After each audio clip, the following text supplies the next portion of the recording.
السلام علیکم ورحمۃ اللہ تعالی وبرکاتہ۔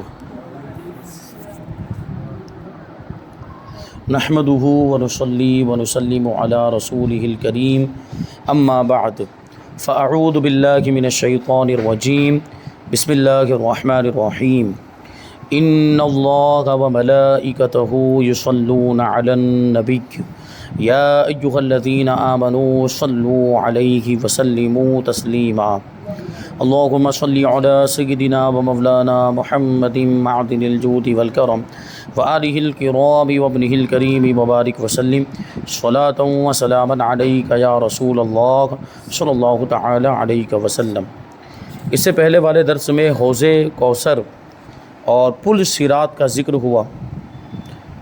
اب یہاں پہ جنت کا بیان یہاں سے شروع ہو رہا ہے سبق نمبر 29 میں، کیونکہ پل صراط سے گزرنے کے بعد جنت میں پہنچ جائیں گے تو یہ جنت کیا ہے اور جنت کس کے لیے بنی ہے اور جنت کے تعلق سے ضروری معلومات اس سبق میں شامل کریں گے۔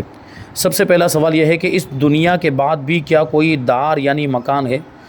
دار کا ویسے مطلب ہوتا ہے گھر، اور یہاں مراد یہ ہے کہ وہ ہمیشہ والا ٹھکانہ جس میں ہمیشہ رہنا ہے۔ تو اس دنیا کے بعد بھی کیا کوئی رہنے کی جگہ ہے؟ اس دنیا کے بعد بھی کیا کوئی مکان ہے جو ابھی جس دنیا میں ہم لوگ رہ رہے ہیں؟ تو ہمارا تو عقیدہ یہی ہے کہ یہ دنیا تو فنا ہو جانے والی ہے۔ یہ دنیا میں تو انسان 4 دن کے لیے آتا ہے، 4 دن مطلب مختصر سی زندگی اس کی ہوتی ہے، اور پھر ہر انسان کو مرنا ہے، بلکہ ہر جاندار کو مرنا ہے، ہر ذی روح کو مرنا ہے، جس کے اندر روح ہوتی ہے اس کو ایک نہ ایک دن مرنا ہے۔ بلکہ جو غیر جاندار چیزیں ہیں، بے جان چیزیں، جمادات، نباتات، یہ ساری چیزیں بھی ایک وقت ایسا آئے گا کہ یہ سب بھی فنا ہو جائیں گے، اور جنتی جنت میں چلے جائیں گے اور جہنمی جہنم میں چلے جائیں گے۔ تو اس دنیا کے بعد بھی کیا کوئی دار یعنی مکان ہے؟ جواب جی ہاں۔ اللہ پاک نے اس دنیا کے سوا 2 اور عظیم الشان دار پیدا کیے ہیں۔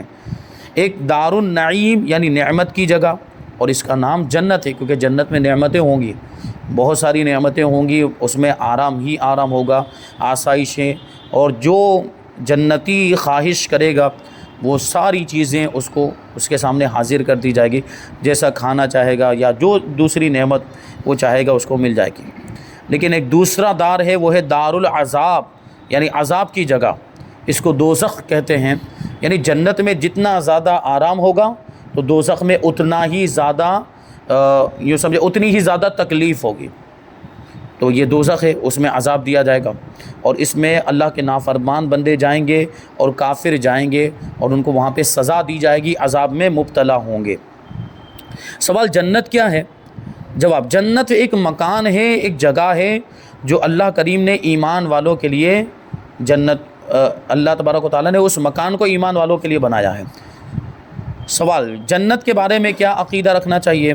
جواب جنت برحق ہے، یعنی اس کا عقیدہ رکھنا ضروری ہے، وہ سچ ہے، اور جس کا منکر کافر ہے، جنت کا انکار کرنے والا کافر ہے، کیونکہ جنت کا ذکر قرآن میں بھی آیا، حدیث میں بھی آیا۔ جنت کا جو انکار کر دے تو وہ قرآن و حدیث کا انکار کرنے والا ہوگا، اور جو قرآن و حدیث کا انکار کرے وہ کافر ہو جاتا ہے۔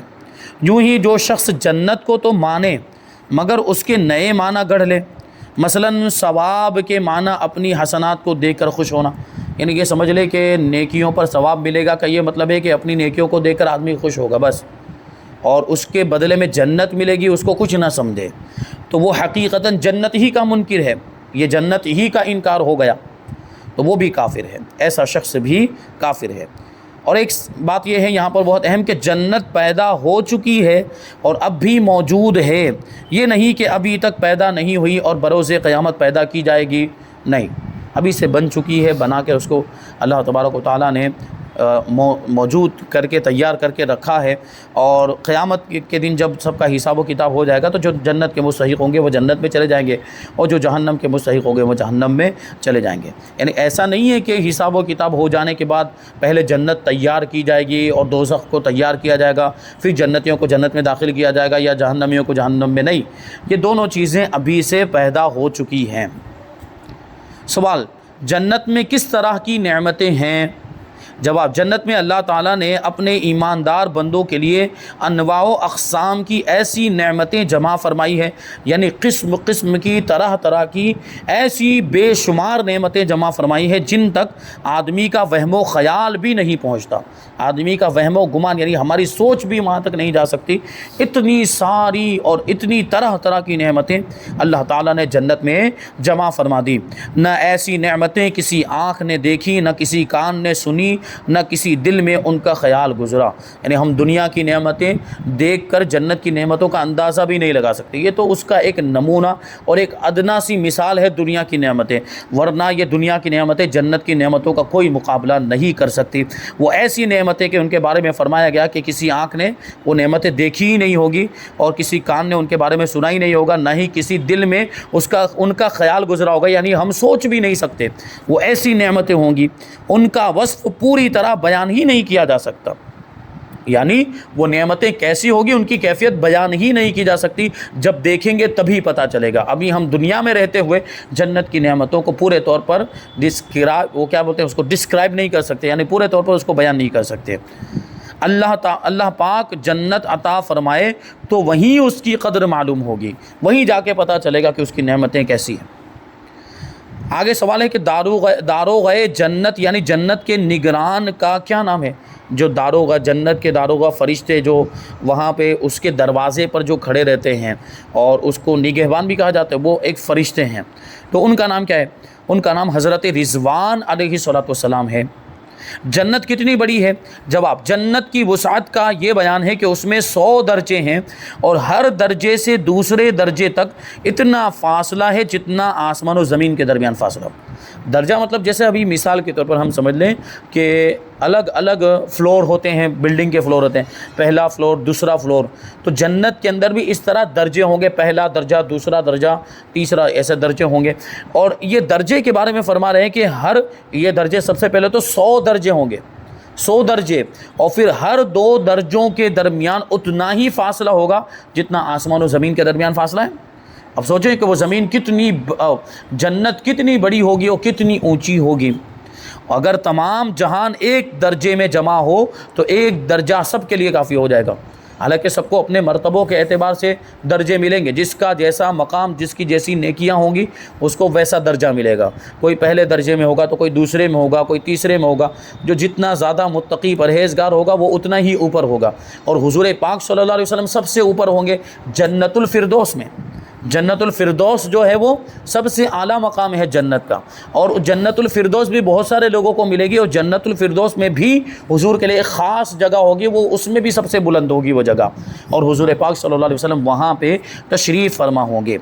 تو یہ جنت کی وسعت یعنی اتنی بڑی ہوگی کہ اگر ایک ہی درجے میں پوری دنیا کے لوگ، سارے جہان کے لوگ آ جائیں تب بھی وہ ان کے لیے کافی، ایک ہی درجہ کافی ہو جائے گا، ایک ہی اس کا گویا کہ یوں سمجھنے کے لیے کہ ایک ہی فلور اس کا جو ہے کہ پوری دنیا والوں کے لیے کافی ہو جائے گا۔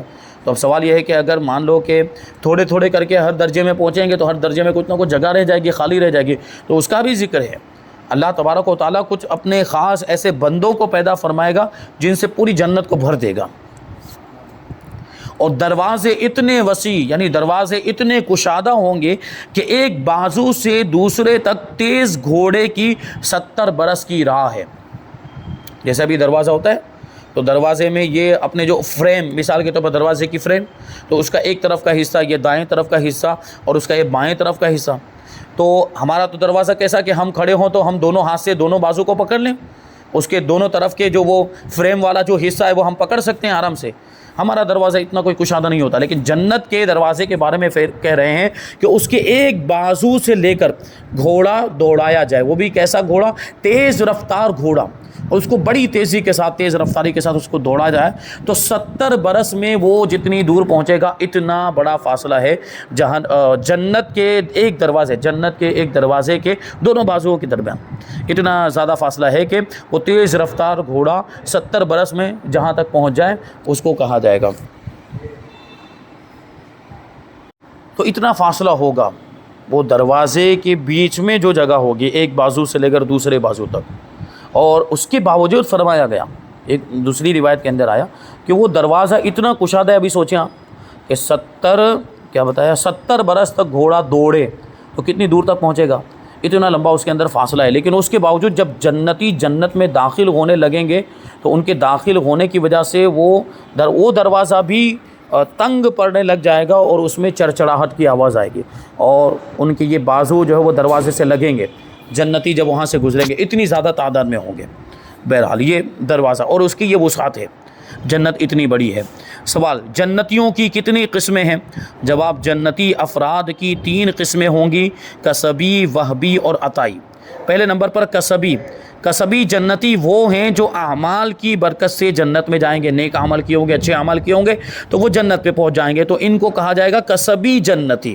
اور دوسرے نمبر پر ہے وہبی جنتی، یعنی وہ جو کسی جنتی کے طفیل جنت میں پہنچ جائیں گے، جیسے مسلمانوں کے چھوٹے بچے جو نابالغی کے عالم میں یا بچپنے میں ہی انتقال ہو گئے، یا کچھ ایسے بچے ہوں گے جو پیٹ میں ہی انتقال کر گئے، تو وہ بھی ماں باپ کے ساتھ جنت میں پہنچ جائیں گے۔ تو یہ ایسے جو جنتی ہوں گے ان کو وہابی جنتی کہیں گے۔ اور تیسرے نمبر پر جو ہے وہ ہے عطائی جنتی، یہ وہ مخلوق ہوگی جسے اللہ پاک جنت کو بھرنے کے لیے پیدا کرے گا، کیونکہ جیسے میں نے ابھی کہا کہ انسان تو پہنچ جائیں گے، اس کے باوجود جنت پہ بہت ساری جگہ خالی رہ جائے گی، تو اس خالی جگہ کو بھرنے کے لیے اللہ تبارک و تعالیٰ ایک الگ سے مخلوق کو پیدا فرمائے گا، اور اس مخلوق کے ذریعے سے جو جنت کا خالی حصہ ہوگا، جو خالی جگہ ہوگی، اس کو اللہ تبارک و تعالیٰ بھر دے گا۔ تو یہ جو جنتی ہوں گے یہ عطائی جنتی ہوں گے۔ اب آگے سوال یہ ہے کہ کیا جنت میں انسانوں کے علاوہ بھی کوئی اور ہوگا؟ جیسے ابھی یہ ایک چیز ہے، ایک مخلوق تو ایسی اللہ تعالیٰ پیدا فرمائے گا کہ جس مخلوق سے جنت کو بھر دے گا۔ اب وہ مخلوق کون سی ہوگی؟ کیا وہ انسانوں کی شکل وہ ہوگی یا وہ کوئی اور ہوں گے؟ وہ ہم نہیں جانتے۔ بہرحال یہ 3 طرح کے جنتی ہو گئے، تو کیا انسانوں کے علاوہ جنت میں اور کوئی بھی ہوگا؟ جواب، جنت میں اللہ پاک کے نیک بندوں کے علاوہ ان کی خدمت کے لیے حور و غلمان ہوں گے۔ حور و غلمان، حور تو سب جانتے ہیں، حور کے بارے میں سنا کہ جنت کے اندر جو عورتیں ہوں گی، جو وہاں پہ جنتیوں کی خدمت کرنے کے لیے ہوں گی، بڑی ہی خوبصورت، اور ان کے بارے میں فرمایا گیا کہ اگر وہ ایک نگاہ ڈال کے زمین پر دیکھ لے، یعنی ان کی ایک جھلک، حور کی ایک جھلک اگر زمین والوں کو دکھ جائے تو اس کی خوبصورتی کی وجہ سے سب مر جائیں، اتنی زیادہ خوبصورت ہوگی وہ جنت کی حوریں۔ تو حور کا تو یہ مطلب ہو گیا۔ اب ایک اور لفظ آ رہا ہے غلمان، حور و غلمان کہا جاتا ہے، تو پھر یہ غلمان کا مطلب کیا ہے؟ اس کے تعلق سے آگے سوال شامل کرتے ہیں کہ غلمان کسے کہتے ہیں؟ جواب، جنت کے وہ نو عمر یعنی کم عمر کے نوجوان، پاکیزہ صورت یعنی اچھی صورت والے اور اچھے لباس والے لڑکے جو ہر وقت جنتیوں کی خدمت پر مامور ہوں گے، جنتیوں کی خدمت کرتے رہیں گے، جو بہشتی نعمتوں کے جام و ساغر یعنی پیمانے اور پیالے لیے جنت کی حوروں اور جنتیوں کے پاس گردش کر رہے ہوں گے، یعنی وہ گھومتے رہیں گے۔ کسی بھی جنتی کو کسی بھی چیز کی ضرورت پیش آئے گی، یہ فوراً لے کر حاضر ہو جائیں گے۔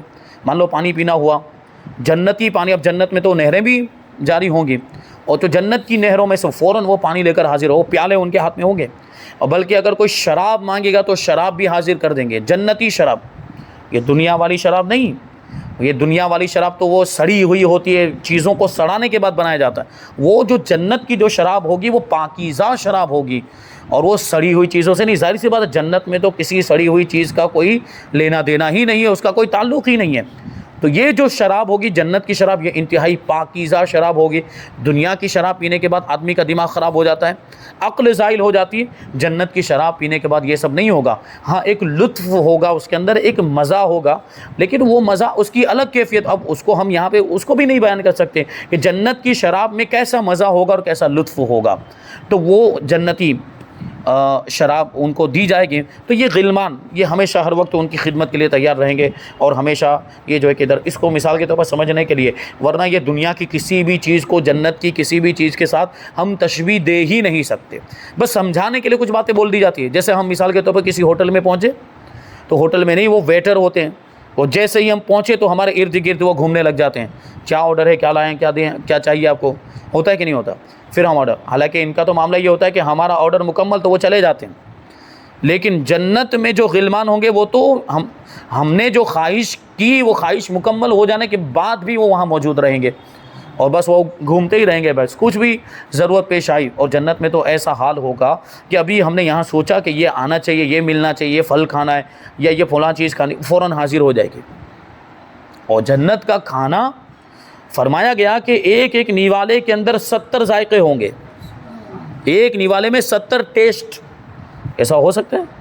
ابھی دنیا کے اعتبار سے تو ہم کوئی بھی ایک ٹیسٹ محسوس کر سکتے ہیں، یا تو کھارا لگے گا یا تیکھا لگے گا یا میٹھا لگے گا، یا جو ہے کہ تینوں چیزوں کو مکس کر کے اگر ہم کوئی ایک چیز بنا لیں تو زیادہ سے زیادہ یہ 3 4 یا 5 6 ذائقے ایک ساتھ میں ہم دنیا کے اعتبار سے ٹیسٹ کر سکتے ہیں. لیکن وہ جنت کا ایک نیوالا ایسا ہوگا کہ جس میں 70 ذائقے ہوں گے. 70 مطلب وہ گجراتی والا 70 نہیں، وہ اردو والا 70 یعنی 70 ذائقے ہوں گے. اور جنتی ایک ہی ساتھ میں ایک ہی نوالے میں وہ 70 ذائقے الگ الگ محسوس کرے گا. ایسا بھی نہیں کہ مکس ہو گئے تو سب گڑبڑ ہو گیا آپس میں. جیسے ابھی ایک ہی چیز کے اندر آپ نمک بھی ڈال دیں، اس کے اندر مسالہ بھی ڈال دیں، اور اسی کے اندر جو ہے کہ چینی یعنی شکر بھی ڈال دیں، تو اس کا کیا وہ ذائقہ بگڑ جائے گا ساری چیزیں. لیکن وہ اس کا ذائقہ بگڑے گا نہیں، وہ ایک ہی نوالا الگ الگ اس کا جو ہے کہ منہ کے اندر ٹیسٹ ہم کو محسوس ہوگا. یہ بھی اللہ کی قدرت ہے، اور اس سے بھی جنتی لطف اندوز ہوں گے. تو یہ غلمان کا تذکرہ ہو گیا. آگے ہے کہ جنت میں اور کیا چیزیں ہوں گی، تو جنت کی نعمتوں کا تذکرہ. جواب اس کا مختصر سا بیان یہ ہے کہ جنت میں صاف شفاف چمکدار سفید موتی کے بڑے بڑے خیمے نصب ہیں. سفید موتی کے بنے ہوئے خیمے سمجھ رہے نا آپ، تمبو جو لگایا جاتا ہے وہ کیمپ، لیکن وہ جنت کا ہوگا. وہ ہم دنیا کے کسی بھی کیمپ کو اس کے اوپر قیاس نہیں کر سکتے. وہ چمکدار موتیوں سے بنا ہوا ہوگا، صاف شفاف موتیوں سے. اور ان میں رنگا رنگ عجیب و غریب نفیس فرش ہیں، رنگ برنگے نیچے فرش بچھے ہوئے ہوں گے. ان پر یاقوت سرخ کے ممبر ہیں، سرخ یاقوت کے ممبر بنے ہوئے ہوں گے بیٹھنے کے لیے. شہد و شراب کی نہریں جاری ہیں، شہد کی بھی نہر اس میں وہ خیمے میں پہنچ رہی ہوگی، اور شراب کی بھی، اور وہ شراب وہی جنتی شراب، پاکیزہ شراب. اور ان کے کناروں پر مرصع یعنی نگینے جڑے ہوئے تخت بچھے ہوئے ہوں گے، یعنی خیمے کے یا وہ نہروں کے کنارے پر وہ تخت بچھے ہوئے ہوں گے. کیونکہ وہاں پر پینے کے لیے، جب نہر میں شہد پینے کے لیے یا شراب پینے کے لیے پہنچیں گے تو وہاں بیٹھنے کے لیے بھی تو کوئی جگہ ہونی چاہیے. تو ان کے لیے وہ تخت بنے ہوئے ہوں گے جس میں نگینے جڑے ہوئے ہوں گے. جنت کے باغات کے درمیان یاقوت کے قصور اور محلات بنے ہوئے ہوں گے، بیچ بیچ میں باغوں کے بیچ بیچ میں محل بنے ہوں گے، اور وہ بھی یاقوت سے یعنی قیمتی پتھر کے بنے ہوئے ہوں گے. ان میں یہ حوریں جلوہ گر ہوں گی، جنت کی حوریں جلوہ گر ہوں گی. پروردگار کریم کی طرف سے ہر گھڑی انواع و اقسام کے تحفے اور ہدیے پہنچتے ہی رہیں گے. جنتیوں کے لیے اللہ کی جانب سے تحفے آتے رہیں گے، ہدیے آتے رہیں گے. ہمیشہ کی زندگی عطا کی گئی ہے، ہر خواہش بلا تاخیر پوری ہوتی ہے جنت میں. یہ نہیں جیسے ابھی مانگا ویسے ہی وہ چیز حاضر ہو جائے گی. جیسے خواہش کی کہ مجھے یہ سیب کھانا ہے، وہ فوراً سیب آ جائے گا. ایسے دنیا کے اعتبار سے تو ہم کو کوشش کرنی پڑتی ہے، اس کو لینے جانا پڑے گا، یا کسی کو کہنا پڑے گا، کوئی لا کر دے گا، درخت پہ سے توڑنا پڑے گا، یہ سب مسائل ہیں. لیکن جنت میں تو جیسے ابھی سوچا کہ مجھے یہ کھانا ہے وہ چیز حاضر ہو جائے گی. لیکن یہ سب نعمتیں کب ملے گی؟ جب یہاں کی تکلیف ہم برداشت کریں، اور یہاں عبادت میں بھی ہم اللہ کی عبادت میں خوب دل لگائیں، اور عبادت میں بھی اپنے آپ کو فنا کر دے، تو پھر یہ جنت کی نعمتیں ملے گی. تو ہر خواہش بلا تاخیر پوری ہوتی ہے. دل میں جس چیز کا خیال آیا وہ چیز فوراً حاضر ہو گئی. کسی قسم کا خوف اور غم نہیں ہوگا وہاں پہ جنت میں، کسی کا ڈر نہیں، اور کسی چیز کا خوف اور کسی چیز کا غم بھی نہیں ہوگا. ہر ساعت، ہر گھڑی، ہر آن نعمتیں ہی نعمتیں. جنتی نفیس اور لذیذ غذائیں، لطیف میوے کھاتے ہیں، یعنی بالکل عمدہ اور اچھی قسم کی چیزیں ان کو کھانے کے لیے دی جائے گی. اور پھر دوسری بات یہاں پہ یہ بھی ذہن میں رکھیں کہ یہ جو بات کہی جائے کہ جو بھی خواہش کرے گا وہ مل جائے گی، تو اس کا کیا مطلب کہ کیا کوئی ایسی غلط چیز کی خواہش کر لی تو کیا وہ بھی مل جائے گی؟ کوئی غلط چیز، جیسے ابھی مثال کے طور پر دنیا کے اندر جو چیزیں حرام کر دی گئی، وہ چیز جیسے ہم نہیں کھا سکتے، جیسے کتا ہے، خنزیر ہے، کچھ ایسے جانور ہیں جو ہم نہیں کھا سکتے، وہ حرام فرمائے گئے ہمارے لیے. تو کیا معاذ اللہ جنت میں اگر کوئی ایسی چیز مانگ لے جو دنیا میں حرام تھی تو کیا وہ بھی حاضر ہو جائے گی؟ تو اس کا سیدھا سادہ اور اس کا سب سے بہترین جواب اور سب سے صحیح جواب یہی ہے کہ جنتی کسی بھی غلط چیز کی خواہش کریں گے ہی نہیں. ان کے خیال ہی نہیں آئے گا کہ کوئی غلط چیز مانگے. اب یہ اتنی ساری یہ نعمتیں ہوں گی تو وہ غلط چیز کو کیوں مانگے گا؟ کسی بھی غلط چیز کی خواہش ہوگی ہی نہیں، کسی بھی نہیں. تو لطیف میوے یعنی لطیف پھل، عمدہ قسم کے پھل ملیں گے. اور بہشتی نہروں سے، جنتی نہروں سے دودھ، شراب اور شہد وغیرہ پیتے ہیں. اور ان نہروں کی زمین چاندی کی ہے، نہروں کے نیچے جو زمین ہوتی ہے وہ چاندی کی بنی ہوئی، اور سنگ ریزے جواہرات کے. جواہرات مطلب وہ قیمتی پتھر، الگ الگ قسم کے جو پتھر ہوتے ہیں. سنگ ریزے جیسے ہم کسی ندی پر جائیں یا کسی نہر میں جائیں تو اس میں جو پتھر ہوتے، کنکر ہوں، تو یہاں تو وہ پتھر ہی ہیں، لیکن وہ جنت میں یہ ان پتھروں کی جگہ پہ جواہرات ہوں گے، اور مٹی خالص مشک کی ہوگی، اس میں جو بیچ میں جو کنکروں کے درمیان، جو جواہرات کے درمیان جو مٹی ہوگی وہ مشک کی ہوگی، اور سبزہ زعفران کا، جیسے ہم دیکھتے ہیں تو ندی میں یا وہ نہر کے بیچ میں سے وہ کچھ گھاس اگی رہتی ہے یا کچھ ہریالی اگی رہتی ہے، تو اس ہریالی کی جگہ پہ جنت کی جو نہر ہوگی اس میں زعفران اگی ہوئی ہوگی۔ زعفران یعنی کیسر، کتنی قیمتی چیز ہے دنیا کے اعتبار سے، لیکن یہ تو ایک مثال ہے دنیا کی زعفران، دنیا کا کیسر، وہاں جو جنت کا جو زعفران ہوگا اس کی تو الگ ہی کیفیت ہوگی۔ اور ان نہروں سے نورانی پیالے بھر کر وہ جام پیش کرتے ہیں جن سے آفتاب شرمائے، یعنی اتنے خوبصورت جو غلمان ہیں، وہ غلمان وہ جام بھر کے جنتیوں کو پیش کریں گے، اور ان کی خوبصورتی کا یہ عالم ہوگا کہ سورج ان کے سامنے شرما جائے، اتنے زیادہ وہ خوبصورت ہوں گے حور اور غلمان۔ آگے سوال ہے کہ کیا جنتی جنت میں ہمیشہ رہیں گے؟ جواب جی ہاں۔ ایک منادی یعنی ایک اعلان کرنے والا اہل جنت کو ندا کرے گا کہ اے بہشت والو، اے جنت والو، تمہارے لیے صحت ہے یعنی تندرستی ہے، تم کبھی بیمار نہ ہوگے، تمہارے لیے حیات ہے یعنی زندگی ہے، کبھی مرو گے نہیں، تمہارے لیے جوانی ہے، کبھی بوڑھے نہیں ہوگے، اور تمہارے لیے نعمتیں ہیں، کبھی محتاج نہیں ہوگے، یعنی اب کبھی کسی چیز کو وہاں پہ کمانے کی ضرورت نہیں پڑے گی، وہ تو بس خواہش کی اور حاضر ہو جائے گی وہاں پر یہ چیزیں، اور وہاں کبھی کوئی بیمار نہیں ہوگا اور کبھی کوئی خرابی جسم کو لاحق نہیں ہوگی، بالکل آدمی صحت کے ساتھ رہے گا، تندرستی کے ساتھ رہے گا، ساری نعمتیں، کبھی مرنا بھی نہیں، ہمیشہ زندہ۔ اور وہاں پہ یہ بات بھی ہے کہ جیسے دنیا میں اگرچہ کوئی بوڑھا ہو کر مرا ہو، یا دنیا میں اگر کوئی بچپن میں بھی مر گیا ہو، لیکن وہاں پر سب نوجوان ہوں گے، وہاں کوئی بوڑھا نہیں ہوگا، ادھیڑ عمر مطلب یا 35-40 کے بیچ والی جو عمر ہوتی ہے وہ عمر ہوگی۔ سوال، جنت میں جنتیوں کے لیے سب سے بڑی نعمت کیا ہوگی؟ جواب، تمام نعمتوں سے بڑھ کر سب سے پیاری دولت اللہ رب العزت کا دیدار ہے، جس سے اہل جنت کی آنکھیں مستفید ہوتی رہیں گی، یعنی اللہ کا دیدار ان کو نصیب ہوتا رہے گا، اور یہ اتنی بڑی نعمت کہ اس کے آگے اور کوئی نعمت کوئی حیثیت نہیں رکھتی۔ آگے سوال ہے کہ سب سے کم درجے کا جنتی کون ہوگا، اور سب سے کم درجہ جنت میں کس کو ملے گا؟ جواب، سب سے کم درجے والے جنتی کو بھی باغات ملیں گے، تخت ملیں گے، حوریں ملیں گی اور خدام ملیں گے، یعنی اب سوچیں کہ سب سے نیچے والے درجے والے کو یہ سب چیزیں بھی ملیں گی، باغات ملیں گے، تخت ہے، حوریں ہیں، اور خدام جن کا ذکر اوپر ہوا، غلمان۔ تو جب سب سے کم درجے والے جنتی کو یہ نعمتیں ملے گی تو سوچیں آپ کہ اونچے درجے والے جو جنتی ہوں گے، جو اور اللہ کے نیک بندے یا اللہ کے ولی یا انبیاء کرام یا شہداء صالحین، تو ان کا مقام و مرتبہ کیا ہوگا، اور ان کی اللہ تبارک و تعالیٰ ان کی کیسی عزت افزائی فرمائے گا اور ان کو کیسی نعمتیں عطا فرمائے گا۔ اچھا، کبھی کبھی یہ بھی تو سوال کہ کوئی ایک مومن ہے جو نیچے والے درجے میں ہے، اور کوئی ایک مومن ہے جو اوپر والے درجے میں، اور دنیا میں ان کی آپس میں ایک دوسرے سے شناسائی تھی، یعنی ایک دوسرے کو جانتے پہچانتے تھے، تو اب اگر وہاں جنت میں یہ خواہش ہوئی کہ میں اپنے اس بھائی سے جا کر ملوں جس سے میری دنیا میں دوستی تھی، میں اس سے ملنا چاہتا ہوں، ملاقات کرنا چاہتا ہوں، تو جنت میں فرمایا گیا کہ ایک بازار ہوگا، اس میں ایک مخصوص دن میں یا ایک مخصوص وقت میں سارے جنتی جمع ہوں گے، تو وہیں پر سب کی ملاقات ہوگی، جو کسی سے ملنا چاہتا ہوگا تو اوپر کے درجے والے بھی وہاں جمع ہوں گے، نیچے کے درجے والے بھی وہاں جمع ہوں گے، اور یہ بھی اللہ کی طرف سے ایک دیکھیے ایک حکمت، وہ جس کو پھر ملاقات کرنی ہوگی تو وہاں پر ملیں گے۔ اور بھی بہت ساری تفسیر اس کے اندر ہے کہ پھر وہ دیکھیں گے، اونچے درجے والوں کو دیکھیں گے تو ان کا لباس قیمتی ہوگا، اور ان کا لباس اتنا زیادہ قیمتی نہیں ہوگا نیچے والے درجوں کا، لیکن اس کے باوجود ان کو اپنا ہی لباس سب سے بہتر لگے گا۔ ورنہ اگر یہ کیفیت ہو کہ میرا لباس تو اتنا قیمتی نہیں ہے اور وہ اوپر کے درجے والے جو مومن ہیں ان کا لباس، تو وہ تو حسرت ہوگی، پھر افسوس۔ اور ابھی فرمایا گیا کہ جنت میں کسی کو کوئی غم نہیں ہوگا، کوئی افسوس نہیں اور کوئی حسرت نہیں، وہ اپنے ہی لباس کو سب سے بہتر سمجھے گا۔ بہرحال یہ سب باتیں ہیں، یہاں جنت کا بیان مکمل ہو گیا، آگے دوزخ کا بیان ہے، انشاءاللہ اس کو ہم آئندہ درس میں شامل کریں گے۔ اللہ تبارک و تعالیٰ کی بارگاہ میں دعا ہے کہ جو کچھ بھی بیان ہوا اس پر ہم سب کو عمل کرنے کی توفیق عطا فرمائے۔ وما علینا الا البلاغ۔ السلام علیکم۔